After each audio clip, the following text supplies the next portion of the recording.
Well, it's a pleasure to be here. It's exciting to see this conference going on, and obviously an important topic. I just learned one thing. I just was looking for a tissue to blow my nose.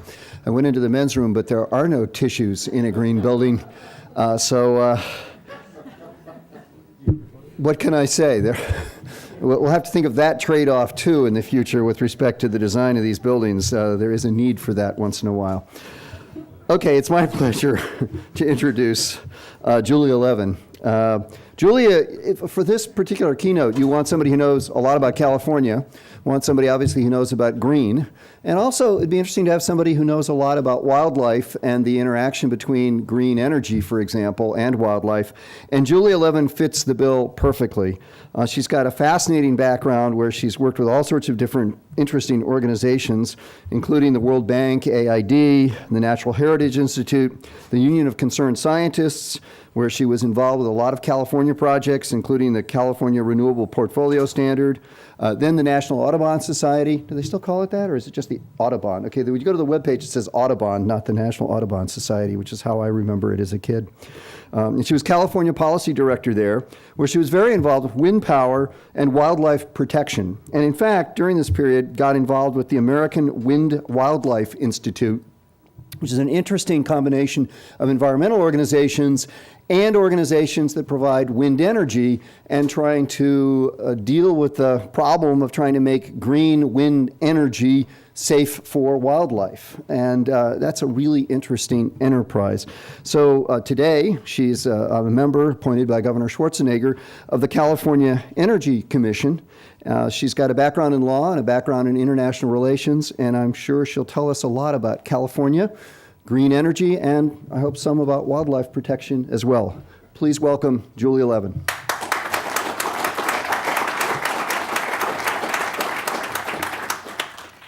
Thank you very much. It's a very dangerous position to be the last speaker, the only thing standing between you and your wine. I will try to be brief, given that it is late in the day, and I think you've had a lot of very informational and important presentations and panels before me. And I am hoping that it's California wine for all sorts of good reasons. And I definitely don't want to prevent you from drinking your California wine. So I'm not planning to talk about wildlife, although I have worked a lot at the intersection between climate change, renewable energy, and wildlife, or on-the-ground conservation issues. The reason I'm not is because I think that renewable energy and energy efficiency, in other words, addressing global warming, is the most important thing we can do to protect wildlife. And while I worked for National Audubon Society, that was the message I tried above all to communicate to Audubon's members and other conservation groups, is if you're a conservationist, you have to be above all concerned about global warming. That is the single issue that threatens more than half of all species on Earth in this century, in the 21st century. So that's all I'm going to say about wildlife. I don't think anything more needs to be said in this group.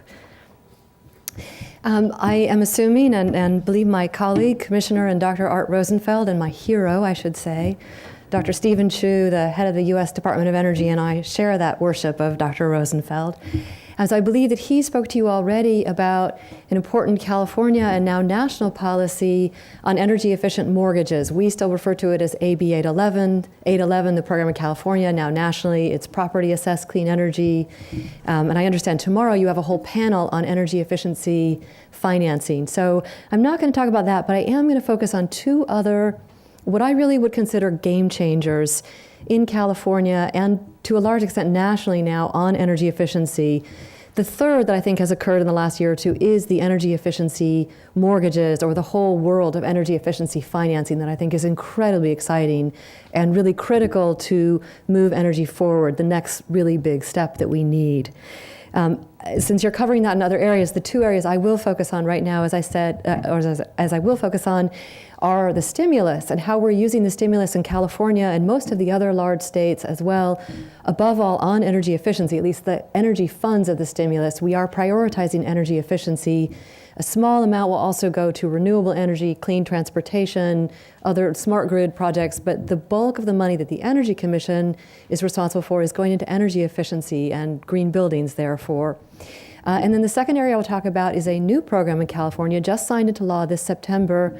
We refer to all of our programs by the bill number that authorized them. So this will now be AB 758, which is a truly exciting, transformational energy building efficiency program that allows us to establish a comprehensive program on building efficiency in California that I think will yet again set a model for the rest of the country and the world. So the first of these two issues, very exciting for energy, is the federal stimulus bill signed in February of this year. It's hard to believe it was less than a year ago. There's already so much criticism about what has and hasn't been done with it, only 10 months into it. But of the however many hundreds of billions, 700 and something, I've lost track, approximately 42 billion were focused on clean energy programs, a combination of renewable energy, transportation, smart grid, batteries, you name it. Of that 42 billion, about 11 billion was what are called formula grants, primarily population-based grants to states and local governments. And then the remainder is in a series of competitive grant programs. I'm going to focus on the formula grants because that's the part that the California Energy Commission has responsibility for. So the programs that we are administering in California with stimulus funds fall into several major categories. The first and biggest is the state energy program. In a normal year, we receive a couple of $1 million, maybe $3 million in a good year under the state energy program. This year alone, because of the stimulus money, we've received $226 million. And I'm going to come back to how we've broken that down in the Energy Commission. The second largest pot are the conservation block grants, and those are also focused on energy efficiency. The large jurisdictions in California and around the country receive those block grants directly from the Department of Energy, but the smaller jurisdictions, meaning cities under 50,000 and counties under 250,000, their money comes through us, and we were supposed to establish guidelines for the smaller jurisdictions to receive their block grants. And we have focused virtually all of that on energy efficiency. Then $35 million in California for energy efficient appliance rebates, and those will be refrigerators, room air conditioners, and washing machines. Appliances with a quick payback that are job creating and that can make big gains for energy efficiency in California buildings. And I don't even know what the energy assurance and planning money is, so I'll move right on. The state energy program, as I said, is the bulk of the money that we are responsible for at the Energy Commission, and it's the area where we have the most latitude. As I said, we have prioritized the vast majority of it, nearly 2/3 of this money, to a variety of energy efficiency, mostly retrofit programs. $95 million is spread across 3 programs for a municipal financing programs throughout the state. Those will be the revolving funds like AB 811 authorizes, then commercial retrofits and residential retrofits. That's all a $95 million pot. In addition, we've already given $25 million to the Department of General Services, DGS, yeah, that's right. We live in acronym soup, and well, as you all do in the energy field, we do in the state government as well. So $25 million to retrofit state buildings with a high priority on, again, the greatest return on investment, the greatest jobs per dollar invested, a whole set of criteria both from the Department of Energy and from us, the Energy Commission, for how the state buildings should be prioritized in their retrofit projects.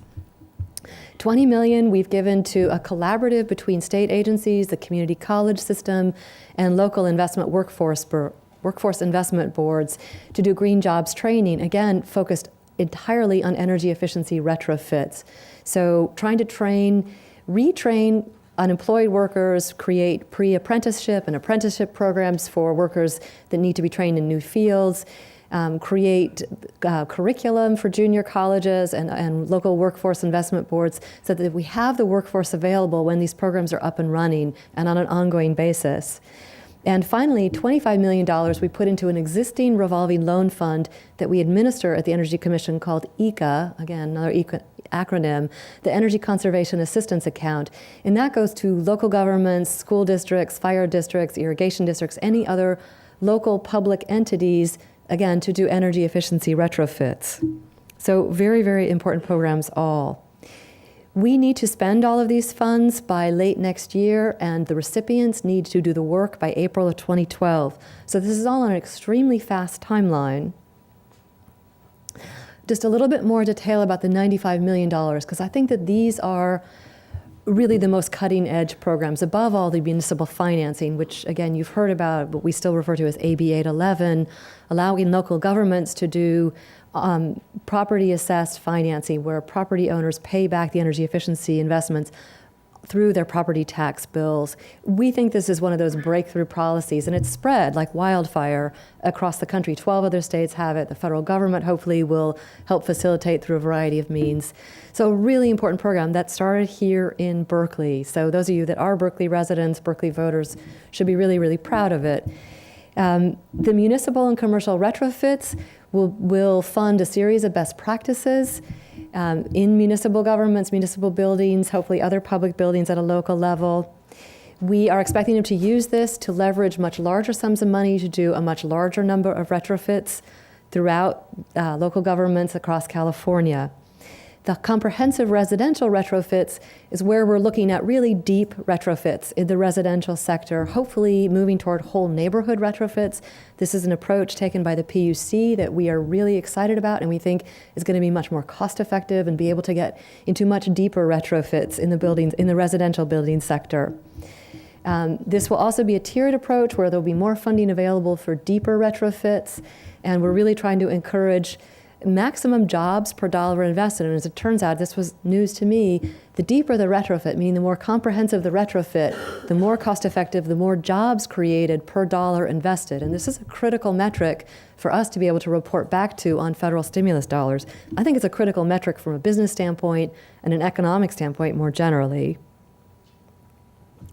Last area under the stimulus I just want to touch on a little bit more is the green workforce development, because this really is a critical need in California. Not only do we have, I think the latest figures are above 12% unemployment, but a lot of our workers are not trained. And we're finding when it comes to proper installation, when it comes to code enforcement, the training is critical so that the measures that we either require or incentivize or facilitate are done correctly. If they're not done correctly, they're a whole lot less useful and potentially not useful at all.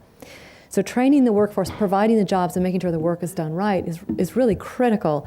Fortunately, the community colleges have been extremely excited about partnering with us, as have been the local workforce investment boards, and we think that these partnerships are going to be part of what makes the stimulus money and other work really self-sustaining, because there's so much of a business interest in this. In fact, next week I have 2 meetings with the head of the California Building Industry Association to talk about retrofit-related programs that we're doing. And since I have spent a lot of my life trying to protect wildlife, I haven't always been on the same side with the building industry, as you can imagine, and particularly not in California. But when it comes to energy efficiency and retrofits, the building industry and other unions and other entities focused on labor, either training, retraining, or just plain employment, are really, really excited about energy efficiency, and they're a very important ally as we try to do more quickly, more ambitiously, more extensively. So these are all the different pots of money that the Energy Commission and other entities are putting into green workforce training, hopefully eventually building a statewide training program that's over $100 million a year of apprenticeship and on-site training programs, curriculum, in the classroom training programs, et cetera. So the stimulus money, we think, is very, very important in and of its own right, obviously to stimulate the economy. That's the highest priority, create jobs in California, which are desperately needed.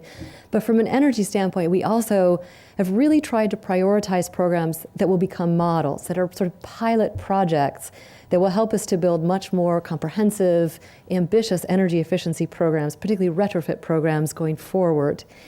Fortunately, at the same time we were trying to figure out what to do with the stimulus money, Assemblywoman Nancy Skinner, who represents the Berkeley and larger area in the state legislature, successfully authored AB 758, which is a comprehensive retrofit program, or authorizes us at the Energy Commission and at the Public Utilities Commission to develop and adopt a comprehensive energy efficiency retrofit program.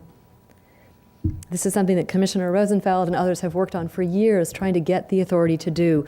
Because I think, like many jurisdictions, many other states and countries, we have a lot of good pieces, but we're not getting the benefit of all of them until we really connect the dots and make the sum of the parts much greater than any individual part. So AB 758, you will come to know this like AB 811 and other really breakthrough policies in California. It calls for a comprehensive program, and I'll go through all the different things that it authorizes us to do, us and the PUC. I keep looking at Kathy on this. A complementary portfolio of approaches, so we really need to look at how they all interact, and including things done by the utilities and the PUC and other agencies to maximize the benefit, reduce duplication, and really accomplish the greatest energy efficiency savings. And the author, the legislature, the governor were all very clear. They want us to maximize energy efficiency in California, and this is now going to be the vehicle that pulls it all together.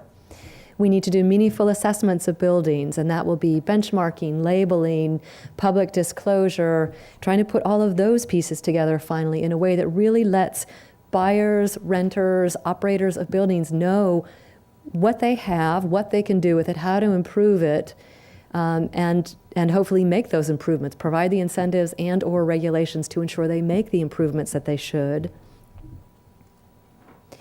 So the specific components, I'll just run through very quickly of AB 758, and we hope to do some of all of these, maybe a lot of all of these, probably some sooner than others. Some will be more complicated, some will be more controversial, but they're all important. And every one of them affects many, if not all, of the others. So we will be looking at rating systems. We already have HERS, the home energy rating systems for residential buildings. We have some rating systems for some commercial buildings, but clearly not adequate rating systems for all commercial industrial buildings. We will be looking at labeling and disclosure requirements, audit requirements, and again, on all of these, we'll also look at when will they be triggered. Will it be upon point of sale? Will it be some period after point of sale? Will it be upon point of lease?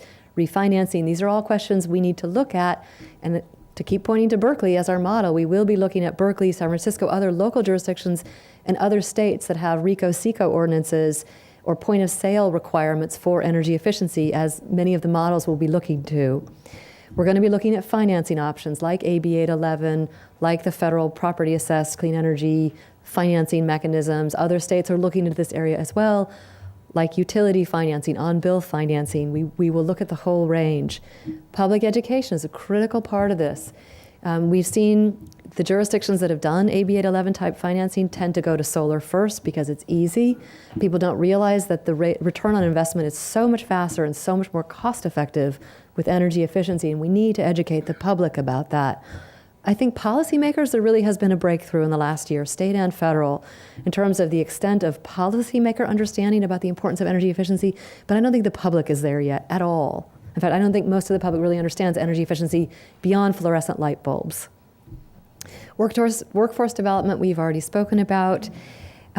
We need to figure out which of these things we will try to incentivize, encourage through public education, and which of these we will require. And a lot of that will have to do with how much we can incentivize them, and the partnerships and the collaboration that we can build with the building industry, the realtors, the builders, the unions. Local governments are going to be a critical partner in this process, and we need to work very closely with them since they are really the implementers. They are the building inspectors and the enforcers of the building code, and they are the ones who issue building permits. And compliance and enforcement are going to be critical parts of this as well. We really don't have a very good handle, I'm embarrassed to say, we don't have a good handle on what the current level of compliance is with existing building codes. So before we try to raise the bar on building codes, retrofit requirements, labor requirements, all this, we need to be much more clear about what the level of compliance already is and how to increase that level of compliance, assuming it's less than 100%, which I think is probably a very safe assumption. And finally, very much related to this, program monitoring, evaluation, verification, EM and V. I lump those all together. Evaluation, monitoring, verification, and enforcement, I think the critical final E. As I've mentioned, we will be working very closely with the PUC, the California Public Utilities Commission, on this. They play a critical role across all these programs, but especially on the specific area of on-bill financing. AB 758 directs the PUC to explore this area. A couple of the utilities in California and in other states have explored on-bill financing. It appears to be more successful with commercial customers, or we're hoping it will be, than with residential customers. But this is another important financing mechanism, and it's an important tool in the toolbox that we need to explore. And we're very happy that the PUC will be taking the lead on that. We are working with the utilities on this, both the public utilities and the investor-owned utilities in California. We will work with a whole range of other stakeholders. And next steps. So we've begun meeting with stakeholders on this, and if any of you are interested, we are looking for input, we're looking for partners. We need folks at the table. This is a very big bite for us to take on. It's very complicated fitting all these different pieces together in the most cost-effective, most impactful way possible. Our formal rulemaking has to start by March. At that point, we'll begin more formal workshops and eventually hearings. But anytime between now and then and after that, we really do welcome input. It's going to be critical to making this program successful. And with that, I would like to open it up to questions and leave plenty of time for good California wine.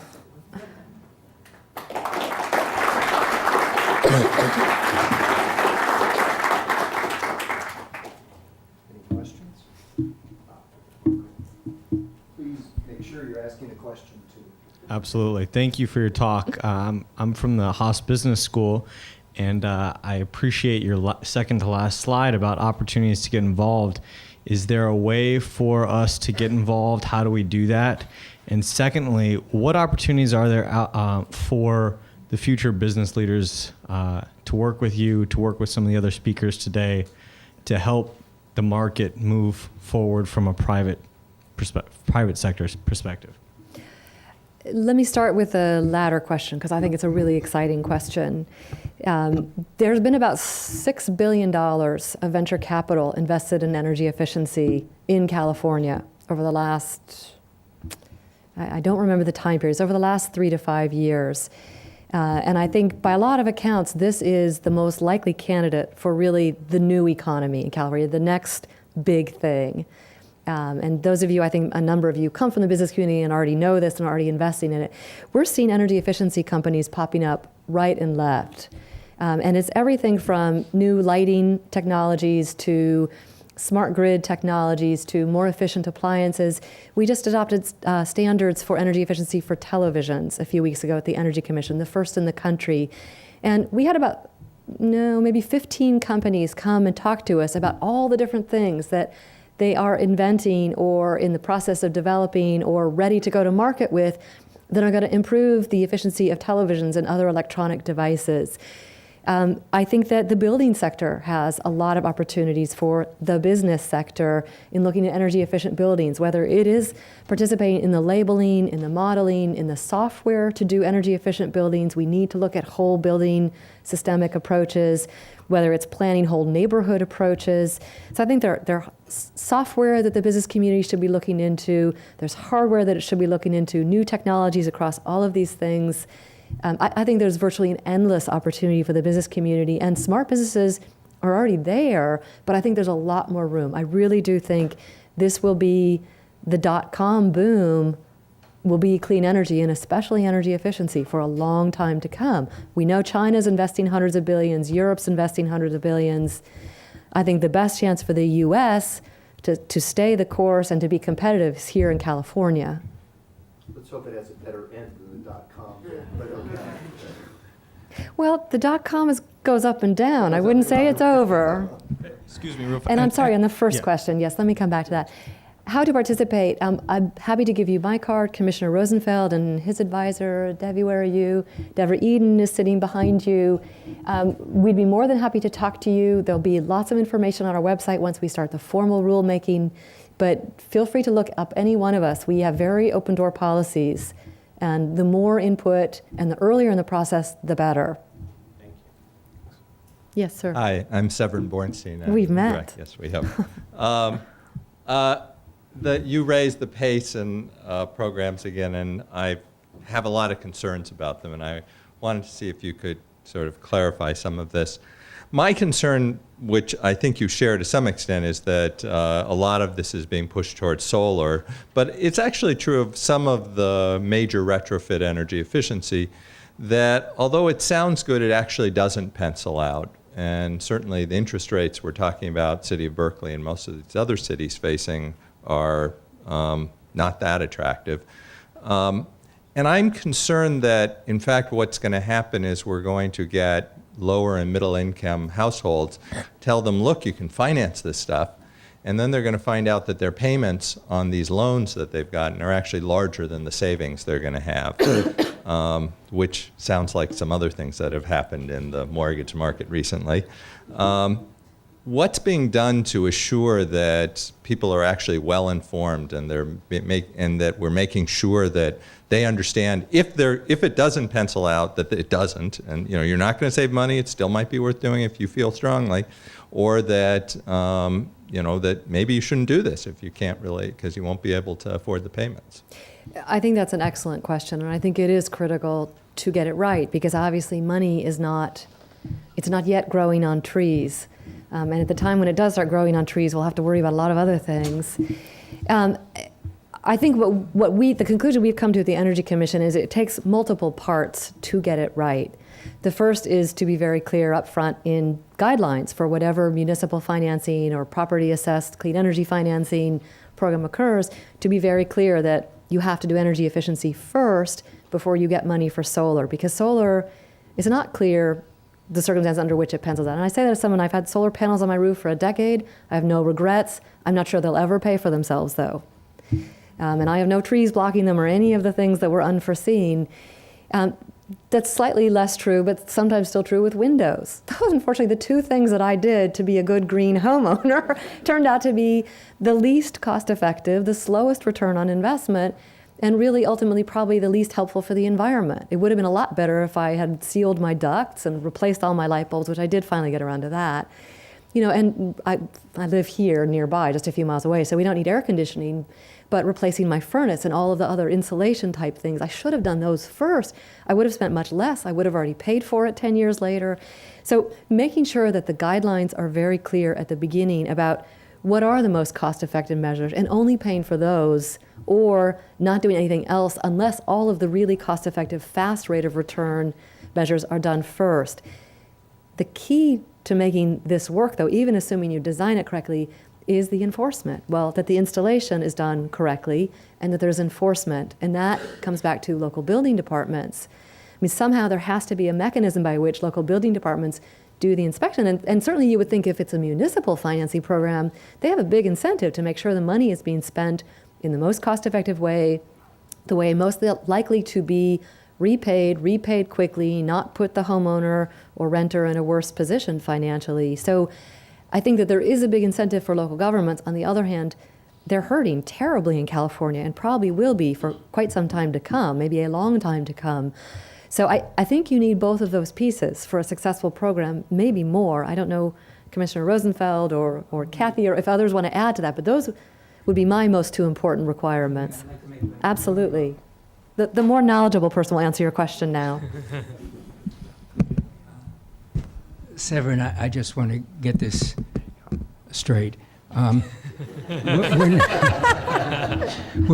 you say you're in trouble when he starts that way. when you say that it doesn't pencil out, I think Julia and I and the CEC are selling only those retrofits which do pencil out, which are energy efficiency. When I talked this morning, I think you heard me say I was disappointed that Berkeley went in for solar because it was easier to do a pilot project. So I'm guessing that when you said it didn't pencil out, that was for the photovoltaics on your roof, but not necessarily for weather stripping or compact fluorescent installation or whatever. Well, there's a continuum from solar to replacing light bulbs, and there's some energy efficiency that doesn't pencil out either, unfortunately. Right. And I'm just worried that there are people who aren't very good at doing those calculations, like all those people who took out mortgages, and subprime mortgages, and that we're falling into the trap of saying you should do this because you're actually going to save money. And I think Berkeley has moved in this direction uncomfortably, in my opinion, when some of that stuff's not going to save them money. And I think we have to be sure that we don't end up with a big backlash when all these people do things, particularly solar PV, and then say, wait a second, I can't afford my payments. I couldn't agree more. Yeah, getting the measures right, getting the priority of measures right, and that goes not just to the financing, but to AB 758. Kathy, why don't you? the utilities led by Pacific Gas and Electric are working on developing something called an integrated audit tool, which should come out in somewhere between a month and 16 months or 4 months and 16 months. And it's hoped that this will provide basically internal rate of returns for different measures, efficiency and solar, and show some comparison points of costs and savings for different levels of investment. There's a lot of different things we're working. Another thing I just tell folks about is the utilities adopted a statewide, it's called an integrated demand side management statewide program. So we're trying to work with the utilities and the CEC to improve the sort of seamless interface with the customers of utility programs with efficiency and solar, and try and streamline the requirements, et cetera. So. Yes, sir. Hi, Julia. My name is Ari Frankel. I'm also at the Haas School of Business, and I had the opportunity over the summer to evaluate a number of programs that were attempting to tap into EECBG money, or at least position themselves to as the programs roll out. And you mentioned those. And EECBG, Energy Efficiency Conservation Block grant. Yeah, alphabet soup. And I understand the reasoning being that, a lot of these jurisdictions get small amounts of money, and they are to be invested as the municipality best sees fit based on what the needs of the community are. On the flip side of that, owners of real estate, large owners of real estate who have properties all over the place, are now in a position where they have to do a significant amount of due diligence to understand what types of incentives and funding mechanisms there are across every jurisdiction that they, own property and want to own property in. And so there is a flip side when you talked about sort of real estate, and obviously there are a number of other interests other than real estate. But are there clearinghouses or one-stop shops where that are maybe exist or under development where property owners can go to say, okay, I have this type of building, this type of ownership structure, because these things get really dicey in terms of who's eligible. And my concern is that some of this money that is being positioned for energy efficiency investments, the owners who have to apply to get the money aren't going to know how to get it. It's a good question, and the short answer is no. There is no one-stop shopping. I think that's one of many things that we will need to develop, some very user-friendly tools for a whole variety of sectors. The building sector is certainly one, but local governments, property owners, residential property owners, renters, there are a lot of different sectors, and they're each going to need their own user-friendly portal, whatever that is, assuming it's the web and some combination of on-site things. That doesn't exist now. The PUC has a lot of useful information on their website. We have a lot, I would say, hard to find on our website. But even you put those two together, it's the farthest thing from one-stop shopping or even complete. So that is something we need to do. That's another area where it'd be really helpful to get input about what kinds of information, what are the highest priorities of information, so that when we do it, we do it in a way that is helpful and not just causes more confusion. Having said that, let me clarify one thing on the energy efficient conservation block grants. For the part that we administer, that goes to local governments. Mm-hmm. So it's not for individual property owners. There shouldn't be a confusion between jurisdictions because it will be, by and large, individual local governments applying for their own needs. But then the governments decide how to make funds available through programs that they run, correct? No? We've already received more applications than there is funding for. So, and I think almost all of them are for individual projects. Mm-hmm. Okay. Where they put $1 million into retrofitting 3 schools or 1 county building or a set of fire departments. So those funds haven't been spent, the approximately $50 million that we administer to smaller jurisdictions, but they have been applied for already. But there are far greater sums available for public-private partnerships and private entities under the $30 billion of competitive pots under the stimulus bill.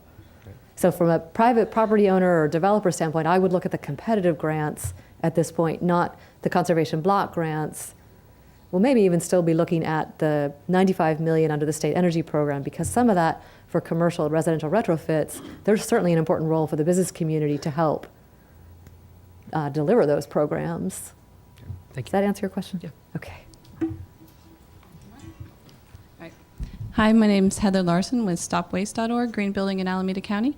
And I just have a pretty specific question about something that's been mentioned in your presentation and earlier about disclosure of energy performance. It's something on the commercial side where it's been pretty widely acknowledged that moving towards tracking of energy performance and benchmarking is going to be required.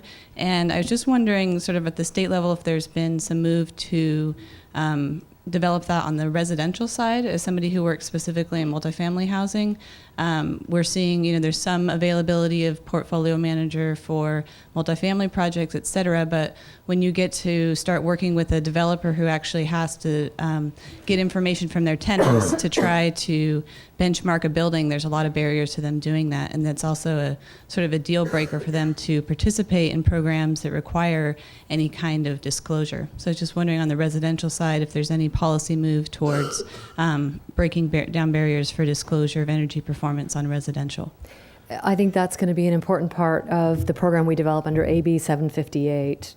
We also see that as a really important need, as well as far better, more effective disclosure on the commercial and industrial side.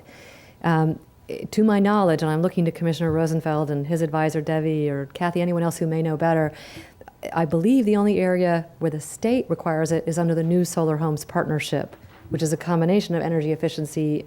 You have to do the energy efficiency to get the funding for the solar, rooftop solar, for new homes. I don't know any state, are there statewide requirements? Okay. The expert here, Commissioner Rosenfeld, is shaking his head no. So beyond that, I don't think there are any requirements for residential disclosure at this point. But we absolutely agree. It's a really important piece of public information for informed consumers going forward, both residential and commercial. Anyone else? Any other questions? Thank If you not, all. Thank you very much for a wonderful presentation.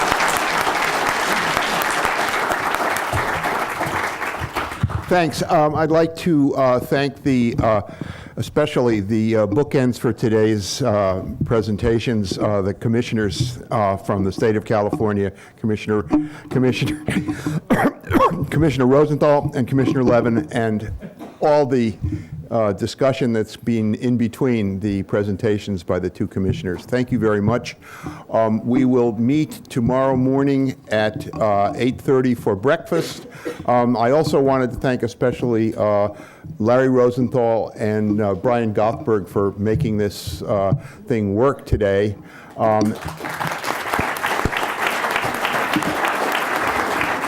As you can imagine, there's a lot of moving parts here, and it takes a lot of time and effort and dedication to make this stuff work. So I wanted to acknowledge their enormous contribution.